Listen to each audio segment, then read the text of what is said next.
Tiniyak ng Malacanang na tuloy pa rin sa pagtatrabaho ang Independent Commission for Infrastructure o ICI upang imbestigahan at sampahan ng kaso ang mga sangkot sa maanumalyang flood control project sa bansa. Samantala, pinag-aaralan na ni Pangulong Marcos Jr. ang report na isinumite ng ahensya na inaasahang matatapos naman ngayong buwan.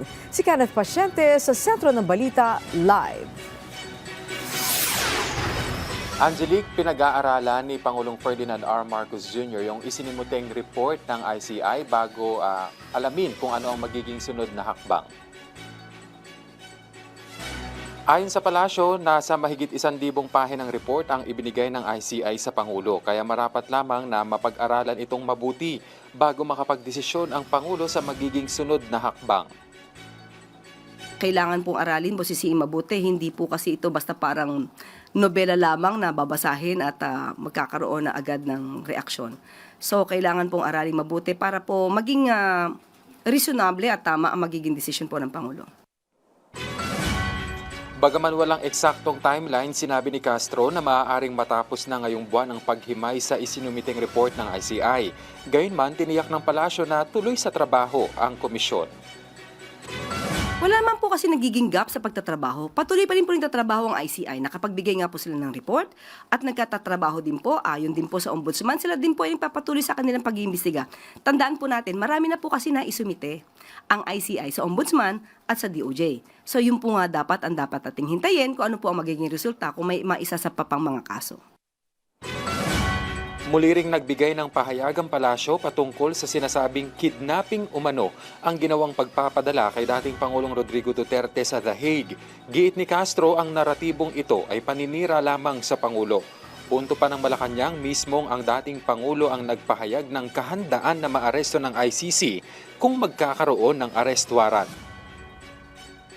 Ito nga po ay aking nakita sa isang news kung saan Philippines Duterte says he will accept arrest if ICC issues warrant. Ito ay may date na March 10, 2025 at itong salaysay na ito ay nakuha pa nung siya ay nasa Hong Kong. So alam niya na magkakaroon ng pagsisilbi ng warrant of arrest.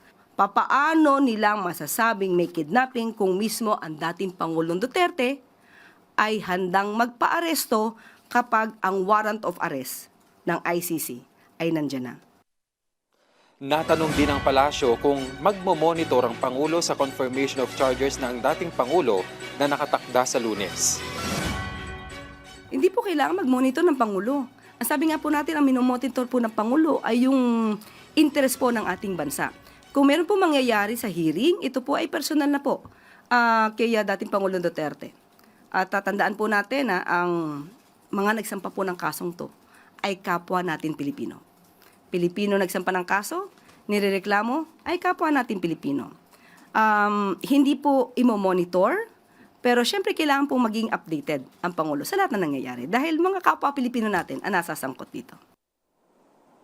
Angelique, ikinalugod naman ng palasyo yung pag-expedite ng Kamara dito nga sa isinusulong na anti-political dynasty. Pero sa tanong kung kasama na ba itong anti-dynasty bill na ito sa magiging report ni Pangulong Marcos Jr. sa kanyang SONA sa darating na Hulyo ay hindi pa yan masagot sa ngayon ng palasyo dahil sabi nito, pag-aaralan pa yung mabuti ng Pangulo. Angelique. Okay, maraming salamat, Kenneth Pasyente.